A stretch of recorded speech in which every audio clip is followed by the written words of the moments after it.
abanza avuge ku mutware we, hanyuma abana barakomerezaho mbere ko tuja mu yindi nzu zo kwandakenesha. Murakoze.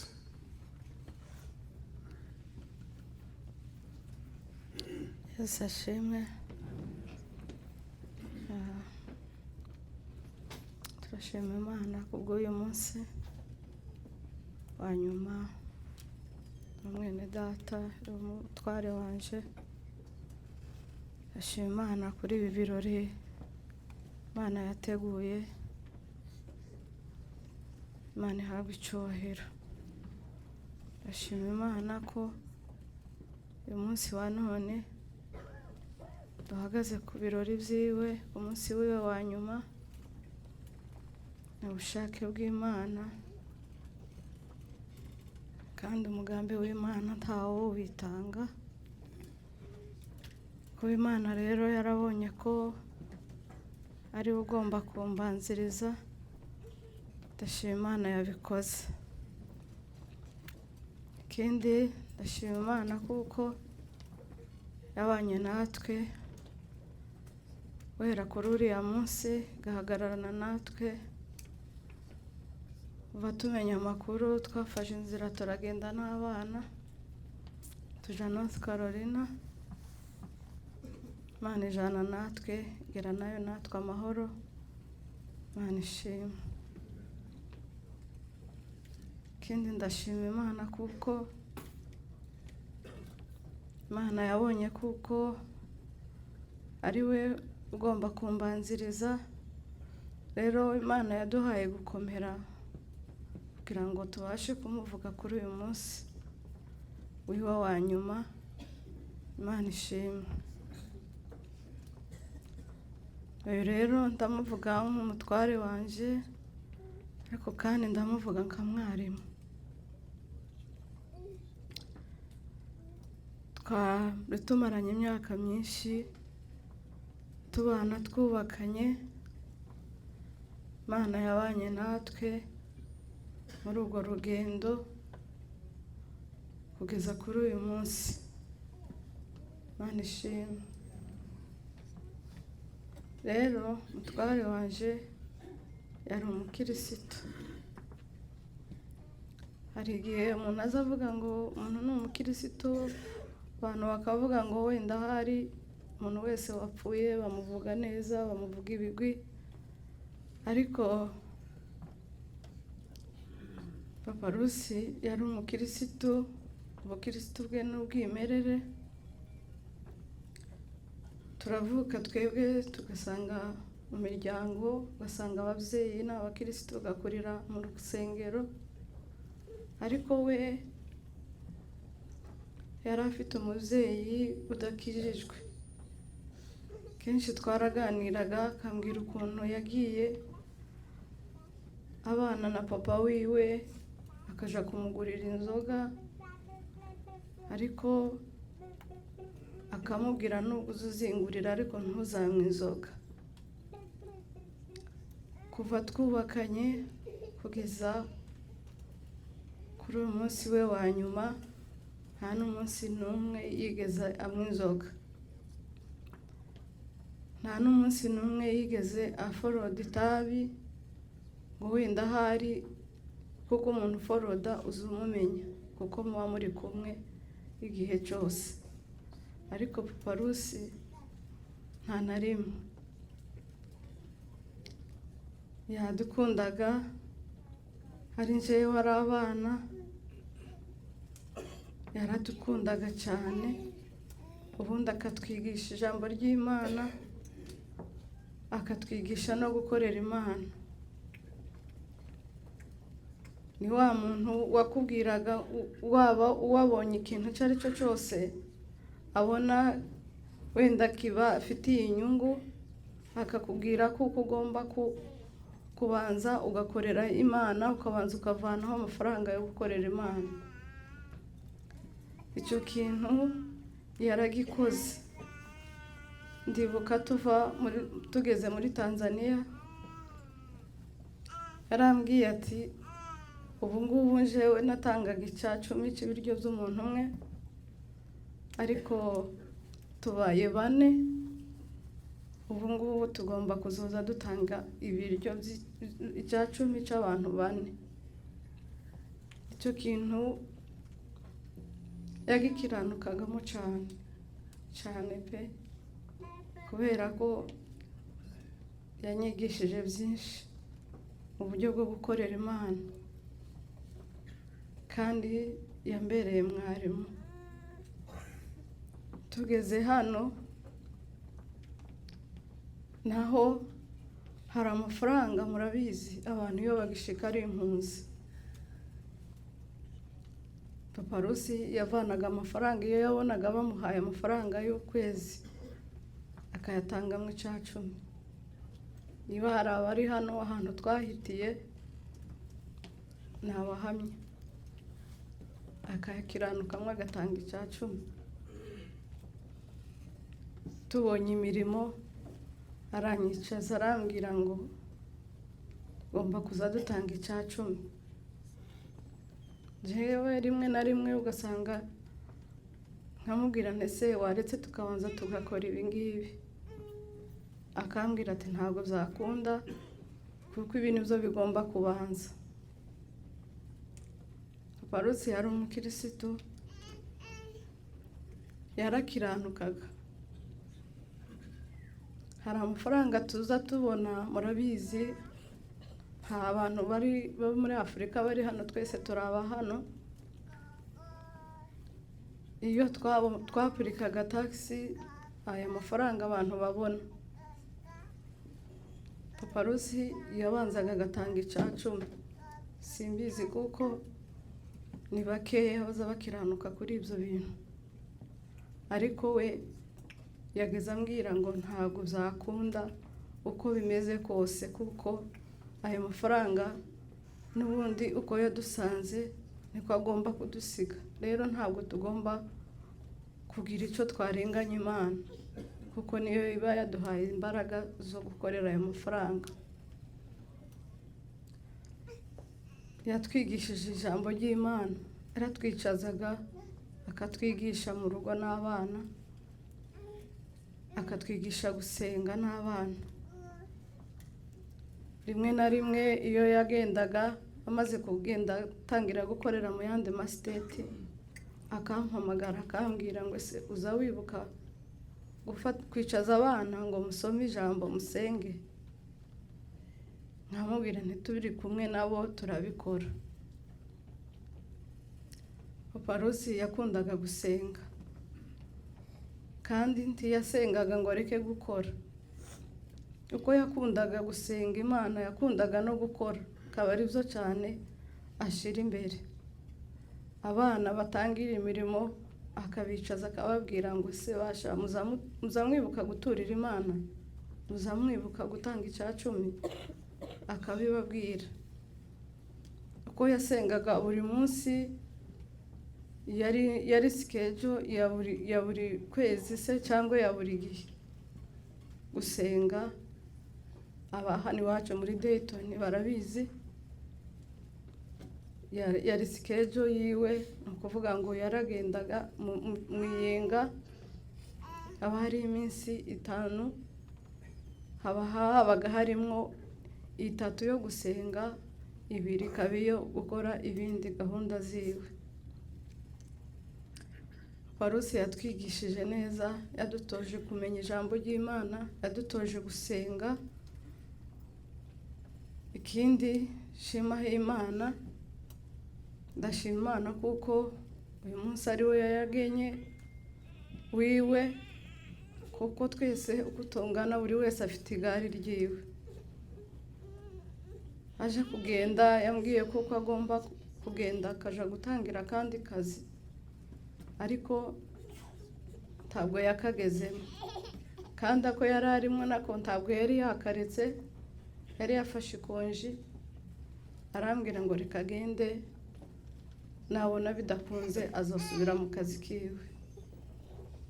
Ako yagiyemo rero byabaye igare ryiwe, iryo ryari rimuhamagara kuko ntiyarabuze akazi, ntacyo yarabuze, ariko kubera umunsi wiwe kandi igare ryiwe rimuhamagara kugira ngo ari hariya aje kurirangiriza. Ndashima Imana yabikoze. Imana ihabwa icyubahiro. Umuntu yaraha uzotegura ibintu ariko ukibagirwa, ndagira ngo mbanze nshimire abantu, kandi ibyo mwumva nyine ntavuze buriya bizaba byanciyeho. Tumaze kumva no makuru zaradutunguye kandi biratubabaza, ariko ntabwo twacitse intege kuko dufite ibyiringiro kandi kuko tuzi aho yagiye. Ndashimira abantu bo muri North Carolina. Mbere yuko mbashimira ndasaba kugira ngo mubanze muhaguruke. Umuntu wa North Carolina wese ahaguruka aho ari.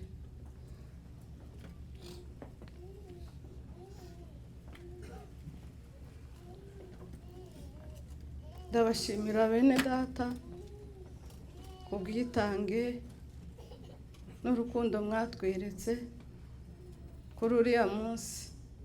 Ntabwo zari byoroshye, ariko mwabanye natwe kuva tukiri hano. Hari abana umwana yahamagaye tukimara kumva ayo makuru,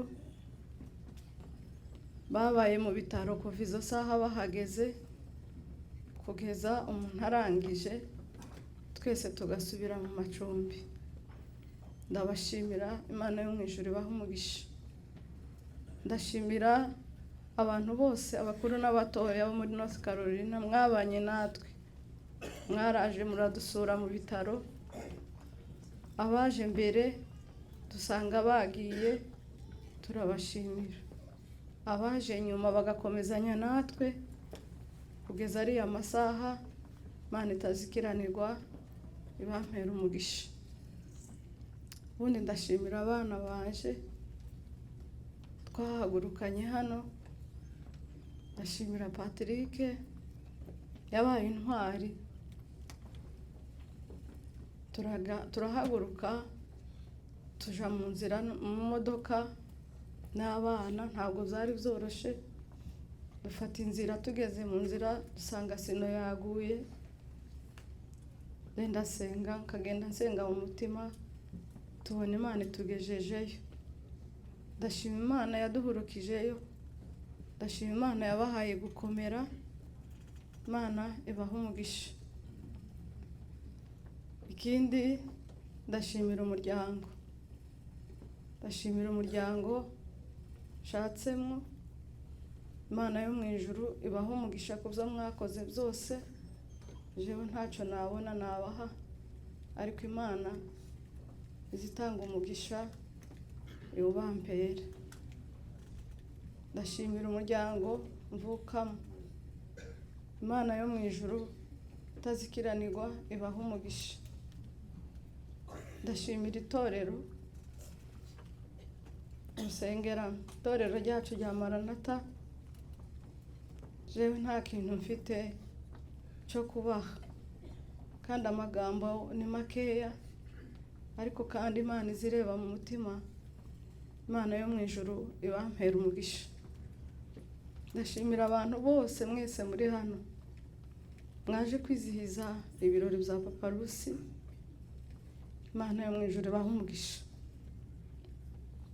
Rero ayo masaha mu by'ukuri turakomeye, imibiri gusa ni inyantege nke, ariko kandi dufite ibyiringiro kandi twizeye Imana, kuko tuzi aho yagiye ko ariho heza, kandi natwe tuzamusanga.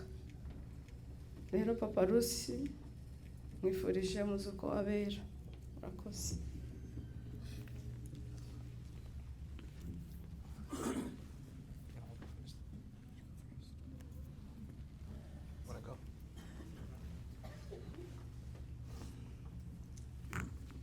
hagira umuntu uza kumusobanurira, ndavuga mu Cyongereza. Abana nabo baravuga mu Cyongereza, so if you don't mind coming up here and helping us.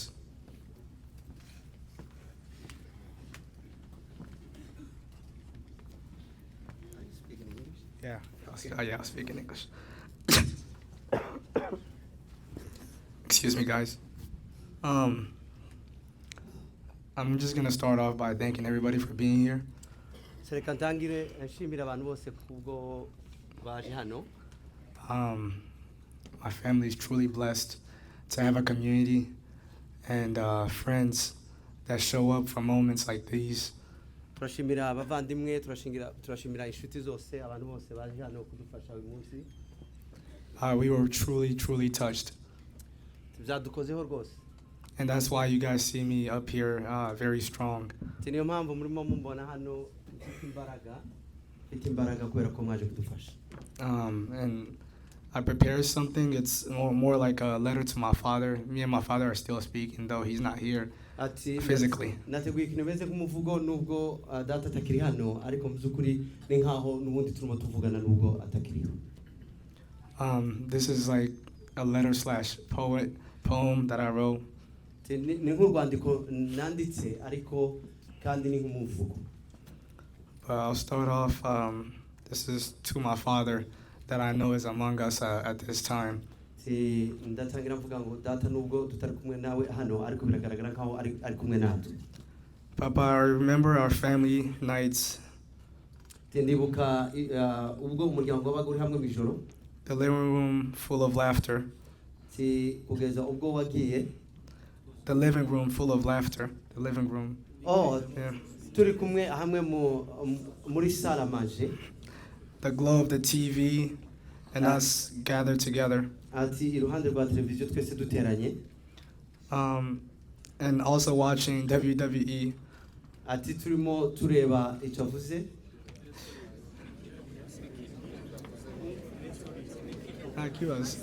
Okay. Turimo tureba imikino iyo ku.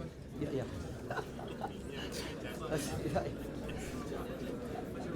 Thank you. Sorry. I think I will try. I'll try to keep the English a little bit more simple. But I'm going to go ahead and continue. You always found a way to turn even those moments into something meaningful. Wageragezaga guhindukira ukatureba mu mwanya w'ingenzi. You need to be slow somehow. Okay. Keep us. I don't know. Okay. Keep us. Huh? So, okay. I'll go ahead. I'll say in English. You understand? Let me say in English, and then you can. Yeah. And then you can summarize.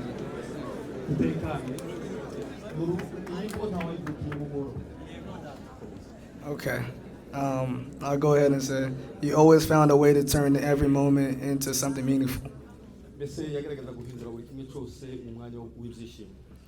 And then just as naturally, you would call us in and have us sit as a family, open the word, and pray over us.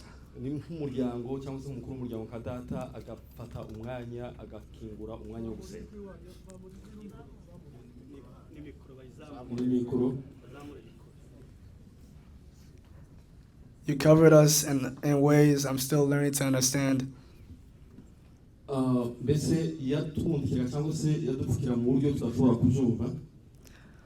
I keep thinking about our last Sunday together. I came to church and listened to your sermon, not knowing it would be the last one. I never hear from you.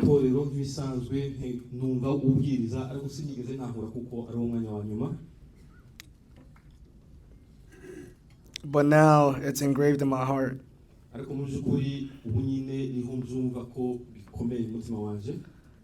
Every word feels like it was meant to stay with me forever.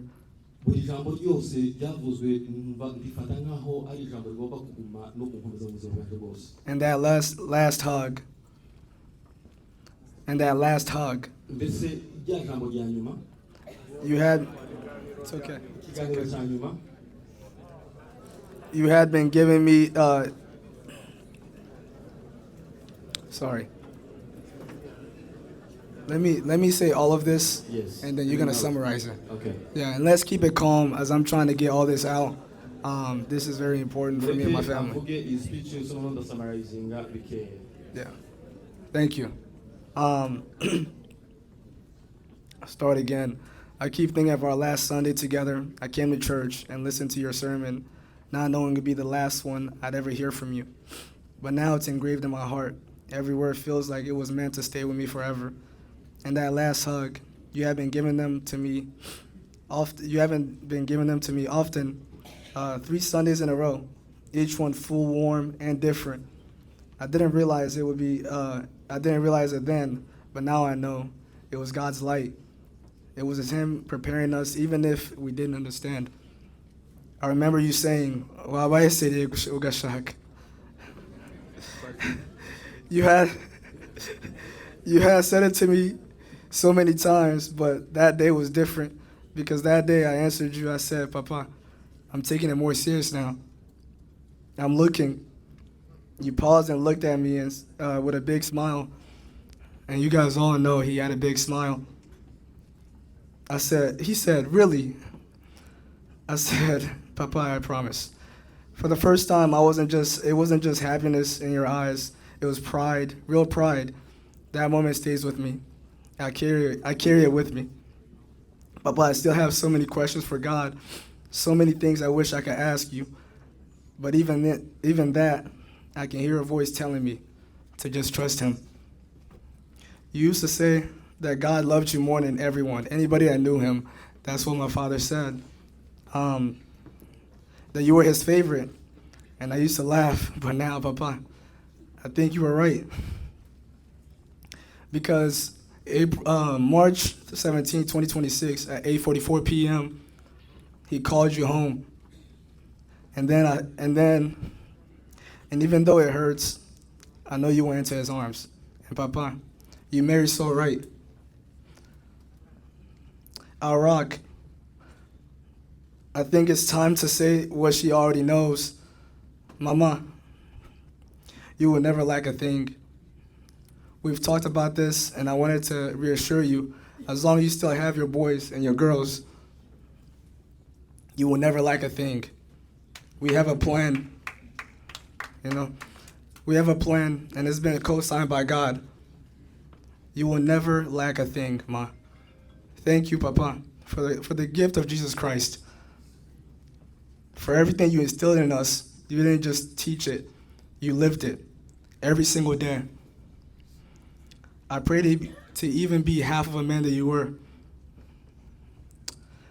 And until we meet again, I'll keep looking. I'll keep my promise. I love you, Papa.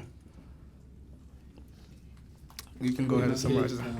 yavuze amagambo ya nyuma yavuze ko mu byumweru bitatu za nyuma ari kumwe na se ibyinshi yavuzaho ariko yavuze ko yibuka ise amubwira ko agomba gushaka aramwumva ariko gerageza icya kabiri aravuga ngo amagambo yose baganiriye mu by'ukuri ubu ndo ayafata nk'akujya kw'ikirungo cyangwa se ikintu kimukomeza mu buzima kuvuga ngo arabyibuka byose arahindukira abwira nyina aramubwira ati mama ukomere ufite abahungu n'abakobwa ntacyo uzabura ndaguprometa ntacyo uzabura ati kandi imishinga dufite twebwe nk'abana Imana izayivangamo ni ukuvuga ngo aribuka buri kimwe cyose avuze kuko mu by'ukuri nubwo se atagihari ariko azagerageza gushyira mu ngiro bimwe mu byo ise yamusabaga ibyo birahagije. Thank you, and then I'm gonna thank a few more people and not give up the mic to Moses, my younger brother. First and foremost, North Carolina. Everyone that came from North Carolina, God bless you endlessly. From the first 2 people I called to everyone that showed up to that hospital. May He bless you abundantly. Community of Dayton. Starting with our president over here. You guys showed up in ways that I can never imagine. My mother has not stepped a foot in the kitchen or done anything because of you guys. You guys are real heroes, and I really appreciate you guys forever.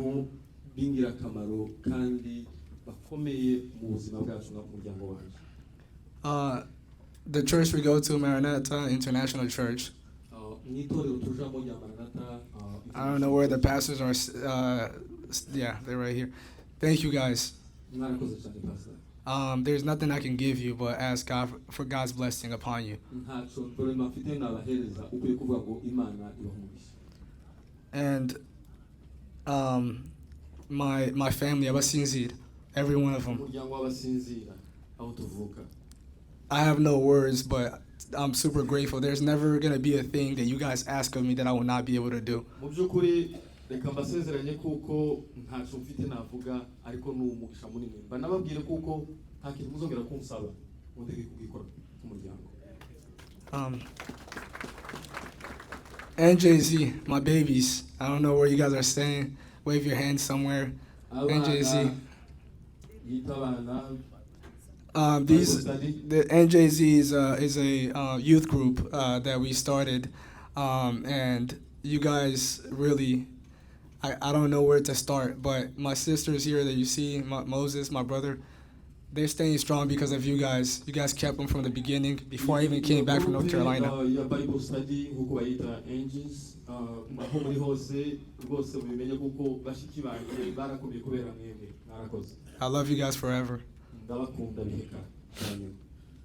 And then Angie, Rusi, Moses, and Mama. na mama. I love you guys. Ndabakunda rwose. I know people keep saying that as the man of the house, this and this and that. Ndabizi ko mukomeza kuvuga ku nyine bakavuga bati nkanje nk'umuntu mukuru mu rugo iki niki. But this group that you see here is very much together. Ariko reka mbabwire kuko iyi team mubona hano cyangwa se uyu muryango aba bantu baruzuzanya. This is when you guys say the name RWIYEREKA. Mu gihe cyose muzavuga RWIYEREKA. Don't just say me. Don't just look at me. Timukaza mundeba jewe njyenyine. This is my team here. Iyi ni team dukorana n'umuryango. So there's no worries Nta mpungenge. because my father prepared us. Kubera ko papa yaraduteguye. So we will never, like I told my mom, she will never lack a thing. We will never lack a thing. Kuko nabivuze mbibwira mama ngo ntacu uzabura reka namwe mbabwire bari munabanje ko ntacu muzabura. And lastly, Ganyuma I want to thank God. ashima Imana. I'm going to finish up. There was a few years ago, there was a time I didn't have a relationship with him. Mu by'ukuri mu myaka yashize hari igihe ntigeze ngira umubano mwiza nabo. N'Imana. I'm sorry. No worries. But when you look at where I'm at now, Ariko urebye aho mpagaze kuri none. you can see that the timeline was made for these moments. Ushobora kubona impinduka mbese ko hari icyo nakoze muri ibi. God doesn't make mistakes. Imana ntizikora amakosa. He prepared every moment to this moment where he sees a man in me. Ategura buri gihe cyose kugira ngo kivemo isomo rikwigisha ikintu. And at times I used to ask if my father was proud. Mu by'ukuri imbere nagaza ntekereza niba papa anishimira cyangwa se. Yeah, good. But God reassured me that he was proud. Ariko mu by'ukuri Imana yarabimpamishije ko papa anishimira. And he loved us dearly. Kandi yadukunda buri munsi. So because of what he has done and took him with because he loved him more. Kubera ko mu by'ukuri Imana aho papa ko yadukunze hanyuma Imana ikamukunda cyane iramutwara. Now I have two fathers in heaven. Ubu mfite ababyeyi babiri mu ijuru. So I'm very grateful to the men upstairs, and I'm very, very thankful. Ubu rero ndi umuntu ufite amahirwe menshi kuba mfite abantu babiri hariya hejuru. Thank you guys. Murakoze cyane.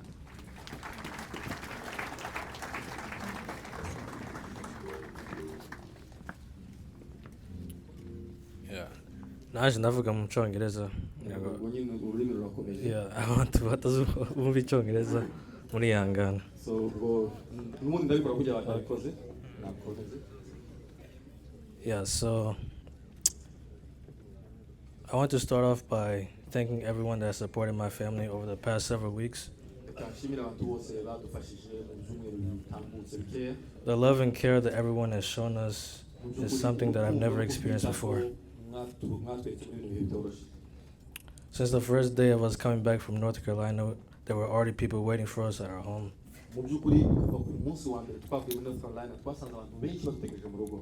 I want to thank the moms who have been helping cook and clean and being by my mom's side. ndashimira abantu bose babaye mu rugo bagateka bagakora amasuku mbese babanye na mama mu bihe byoroshye.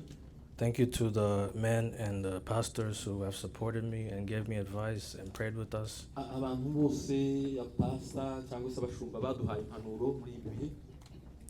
And to everyone else who has thought about us and prayed for us, thank you and God bless you. Abantu bose basenze mu by'ukuri Imana ibumugisha. I want to talk about two things, Reka mvuge ibintu bibiri hano. love and peace. Urukundo n'amahoro. When we were at the hospital in North Carolina, Igihe twari mu bitaro muri North Carolina, my brother talked about how our dad showed us love, mukuru wanje yavuze ukuntu papa yatweretse urukundo. how he taught us love. Ukuntu yatwigishije urukundo. My dad is someone that showed love to everyone. He loved God, he loved our family, and he loved to help people. Data yari umuntu ukunda Imana, ukunda abantu, ukunda n'umuryango we. This is something that I experienced throughout my entire life. Iki ni ikintu rero cyo mfitemo uburambe ubumenyi cyangwa se namenyereye mu buzima bwanjye bwose. My earliest memory of my father was in Tanzania when I was about 5 years old, after we had come from Congo. Urwibutso mfite rwa mbere ho ni igihe twari muri Tanzania tuvuye muri Congo. As they said before, my dad worked in the church. He was a deacon, and he was a hard worker. Papa yari umudiyakoni mu itorero kandi yarakoraga yari umuntu ukunda gukora. The only memory that I have in Tanzania was when he was with Rumenge building our house there. Mu gihe yibuka kuko twabanaga nawe twubaka inzu. Yeah, truly he was a hard-working man. And when we came from Tanzania, we moved to California and then here to Ohio, and he continued to work hard for our family and provide for us. Tuva muri Tanzania twageze muri California, then turaza turimuka tugera hano muri Dayton, arakomeza arakora kandi akoranya umwete. As everyone knows, he was a truck driver. He went through different trucking companies, but throughout all that, he still stayed providing for our family no matter what. Kuko mubizi yari umuntu utwara zino modoka zinini agenda ahantu hatandukanye akomeza no kwimuka mu makampani atandukanye ariko ibyo yakoraga byose mu by'ukuri yari wa mugabo uzana ibintu bitunga umuryango. Everyone had a different, a unique experience with my father. Umuntu wese ashobora kuba afite experience itandukanye kuri papa wanjye. But the one constant thing that everyone likes to say is that he loved God and he loved to pray. Ariko imwe mu byo abantu benshi bahurizaho ni ukuvuga ngo yari umuntu ukunda Imana kandi usenga. My dad is someone that would pray for hours, for forever. Papa yari wa muntu usenga agasenga umwanya agasenga agafata igihe agasenga ukumva karasenga buri gihe cyose. I remember I would wake up, I would pray myself before going to school, and he would come from work and start praying, and I would think to myself, maybe I should pray more. Nuko ndebyibuka naje ndimo nsenga rimwe na rimwe mu gatondo akaza avuye mu kazi agatangira gusenga noneho yasanga nari nje ngiye gusoza kumva wenda ndiko ndahatirwa gukomeza kandi gusengana nawe. He's someone that loved to pray, and he loved God, and he taught us how to pray, as my mother said. Yari umuntu ukunda Imana ukunda gusenga kandi natwe yadutoje gusenga. I remember there was a time when he told me, my siblings, and my mom that there would be a time when, to me and my siblings, when you guys grow up and you remember what I taught you guys, and you will teach your children how to pray as well. Ndavyibuka bimwe mugenda mwibuka mu nzibutso hari igihe twicazaga n'abashiki banje n'amukuru wanje akatubwira ati mu gihe muzakura namwe muzatoza abana banyu gusenga. My dad loved to help people. Papa yakunda gufasha abantu. He's someone that, as you see, you guys have been coming to our house and been helping us. He did that with other people when they've lost someone as well. Mu by'ukuri ukuntu mwagaragaye hari iwacu mudufasha biragaragara kuko mwakoraga nk'ibyo yakoraga kuko namwe yarabafashaga. However, whichever way you could help someone, he would. He would take people to church, he would pick people up from the airport, whatever he could do. That's the way he showed his love. Ubufasha bwose umuntu wenda yabaga akeneye nko gutwara abantu ku rusengero n'ibindi byose mbese yarabikoraga arimo afasha abantu. When we were at the hospital and my dad was in a coma, Mu gihe papa yari muri koma turi mu bitaro, I made 3 promises to him. nashizeho ibintu bitatu cyangwa se nahize ibintu bitatu. Those 3 promises were that I was gonna finish school. My dad had been talking to me about finishing school over the past couple of years. muri iyo mihigo nahize kuko nzarangiza ishuri kuko papa yahoraga mpatira gukomeza kwiga. Another thing was that I would try to be more in my culture and teach my siblings to do that as well. Ikindi nanone kuko yakomeza kubintoza numvaga cyane ko ngomba noneho kwikurira cyangwa se kuyoboka umuco wacu ikintu cyiza cyane. Another thing was to learn Kinyamurenge more and more. Ikindi rero ngo aziga ikinyamurenge cyane azarushizaho kugikunda no kuciga. So I pray and I hope that that promise continues, that I don't break that promise. Ubu rero ndasenga cyane kandi ngerageza kugira ngo izi ndahiro cyangwa se izi promesse z'inkazi zikuruhande. The second thing that I talked about is peace. Ikindi navuze mwibuke ko nababwiye amahoro. I want to read the Bible in 1 Thessalonians chapter 4 verse 13 to 14.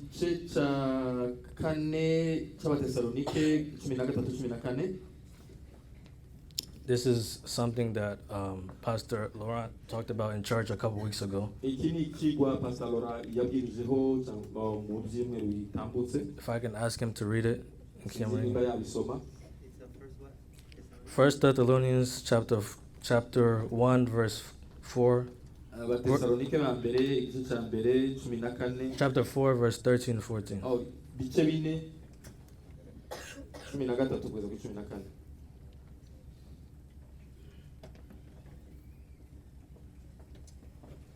says that, brother and sisters, we do not want you to be informed about those who sleep in death, so that you do not grieve like the rest of mankind who have no hope. aravuga ngo bavandimwe mukababare nk'abantu badafite ibyiringiro. Yeah, so over the past couple weeks we've mourned, we've cried, and today is a day to celebrate my father's life. Mu by'ukuri ibyumweru bitambutse twarababaye twararize ariko uyu munsi turizihiza ubuzima bwa data. And what I talked about is peace. Icyo navuze yari amahoro. That peace comes from knowing that he's with God. Amahoro ntazaza kutava ku wari we wese ukuye Imana. The peace comes from knowing that he's with God. Amahoro afite nuko azi ko papa wari kumwe n'Imana. Yeah, if you guys knew my dad, he's someone that loved God. He was a Christian and he loved to pray, like I said. Kuko muzi papa yakundaga Imana, yakundaga gusenga. So you guys have peace in your hearts as well, knowing that. Mu by'ukuri mugire ayo mahoro mu mitima yanyu kandi mubimenye. Thank you.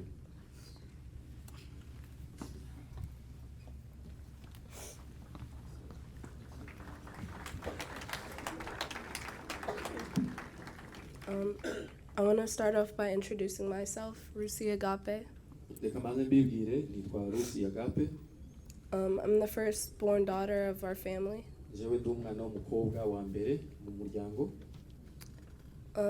My earliest memory with my father was when I was 2 or 3. And Angie was born, and I was jealous because she always used to get the attention.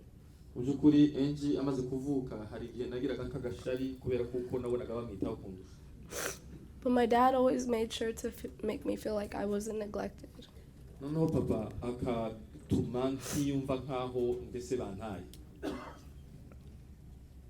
I always used to remember the most memories with my father was when we were going out to eat.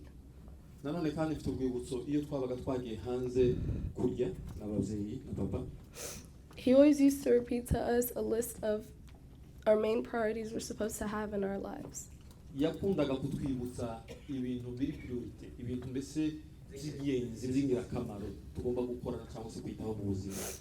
first thing was God, and then family, and then school.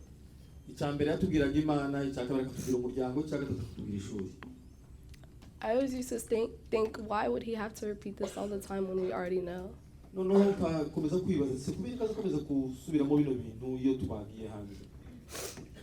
now I know he laid this foundation so we would remember when he was gone. ariko rero ibi rero tubifata nk'umusingi kandi tubyibuka tunacane ubwo amaze kudusiga. Before he left for North Carolina, I remember waking up, it was a school night, and he was praying. Ndabyibuka mbere yuko agenda muri North Carolina yarabyutse arasenga mu ijoro hagati. He was praying so loud that he woke me up. Mu buryo yasenze asenga cyane kugeza aho yamzukije. Of course, because he woke me up, I wondered what he was praying about so loudly. Mu byukuri yasengaga cyane. I wondered what he was praying about. Noneho ntangira kwibaza icyaha yasengeye. When I was listening on to his prayer, I heard him praying about me and my siblings and my family and my mom. Noneho ntegereye numva ko aransengera n'abagenzi banje n'umuryango ndetse na mama twese hamwe. When I went back to sleep, I thought about my prayer life and how I should be following how long he prays. Noneho nsubiye kuryama ntangira gutekereza ukuntu naje ngomba kwiga no gukurikiza amasengesho yasengaga. When I heard about the news of my dad being in the hospital in the coma, I decided to sit down and pray with God for longer than I usually do. Mu gihe rero numvaga amakuru ko papa yamaze gukora impanuka yagiye no muri koma, mu byukuri narasenze nsenga umwanya munini udasanzwe nk'uwo turasenga. Getting there and seeing him in the coma and everybody getting ready to say goodbye. Nanone tuhageze turukwezi kuri koma kuko twari tugiye kumusezera. I still refused to say goodbye, and I kept pleading to God to let him back into our lives because I couldn't believe him being gone. Numvaga ntari tayari kumubwira ngo musezeraho kubera kuko numvaga nkomeza kubwira Imana ati Imana ubite wa mutugaruriye. But I just want to remember and ask God to strengthen our family and play out the prayer that my father was praying that night. Nanone turasenga ngo Imana mu byukuri izakomeza ya masengesho kugira ngo tuzakomeze dusenge tugire ya masengesho papa yagiraga. Although I'm still mourning the fact that he won't be here next year to see me graduate. Nanone kandi mu byukuri birambabaza kandi nimba mfite agahinda kenshi kubona ko papa atazobona aho graduate. But I know he is looking down on us. Ariko ndabizi ko arimo tureba. And I know he's going to be proud of us for every milestone that we achieve. To finish up, I want to thank everyone for everything, and I pray all of us reflect on our relationship with Christ and what we must do so we can be reunited in heaven. Kandi mu buryo tuzakomeza no gukora kugira ngo tubashe kurangiza ibyo yadutozaga kandi tuzigura natwe tuzazamurwe dufitanye ubusabane bwiza hamwe n'Imana.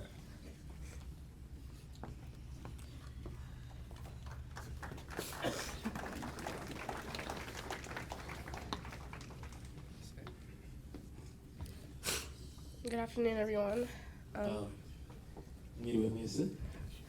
To all of you who came today to remember and celebrate my father, thank you. I don't have a list of everybody I want to thank, but God knows who you are.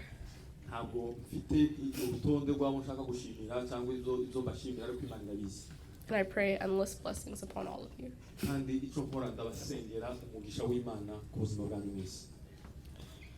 To those of you who don't know me, I'm the last born of Innocent Gwireka. My name is Angie. Innocent Nyazuba Gwireka. As we all know, my father was a firm Christian. He loved Jesus more than anything in this world. I'm proud to be his daughter, and carrying his legacy is an honor. My dad is resting and awaiting the beautiful day of reunion. We are only passing through this earth, and now he has passed on.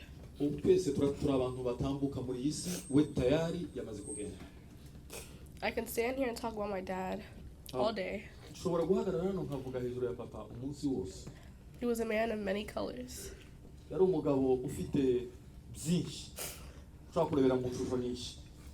He impacted everyone he met in some way. He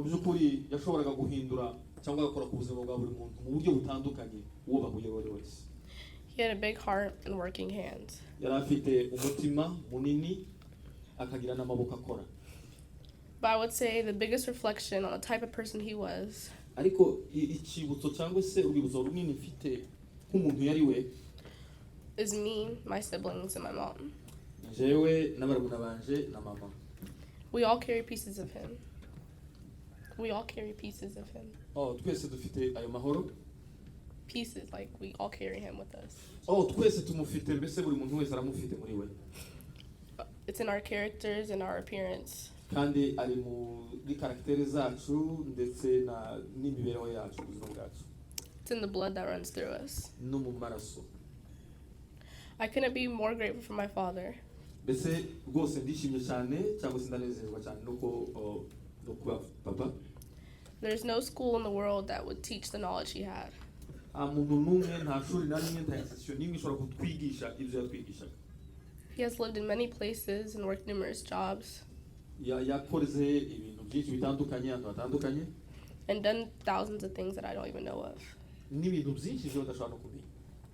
But you all have a reason for being here. Aribyo mwese byabakururiye cyangwa se byabateye kuza hano. Each part of his life made him who he was. Mbese buri gice cyose cy'ubuzima bwe nicyo cyamugize uwo ari we. And each part of him makes me me. Nanone kandi igice cyose cy'ubuzima bwe nicyo naje cyangize uwo ndi we. I thank God for the gift of being his daughter. Mu by'ukuri ndatekereza kuko ni impano kubanje nari umukobwa we. I was chosen to be his. Kandi nabaye umwana ugomba kuba umwana we koko. And he was chosen to be mine. Nanone kandi yabaye umwana gura naje ambere papa. And I'll forever thank God for my Christian foundations that my father built. Kandi ndashimira imisingi ikomeye y'agakiza cyangwa se imyimerere y'iyobokamana papa yanigishije. The foundations of God and family and school. Mbese imisingi y'ishuri kumenya Imana ndetse no mu buzima busanzwe n'umuryango. My father accomplished his life mission in 49 years. Papa yarangije misiyo yiwe mu myaka 49. He was a husband, a father, a servant, and a teacher, and even a cook. Yari umubyeyi, yari umwarimu, Teacher. yari umukozi. Each aspect of himself done as best as he knew. Mbese buri rugero rwose cyangwa se buri gice cyose cyari kimugize yari mwiza muri cyo. I'll miss him every day, but I'll miss him with the belief that we'll meet again soon. Mu by'ukuri naramwumvaga kandi na n'ubu ndacyamwumva. I'll love you always, Dad. Mwese ndashimiye.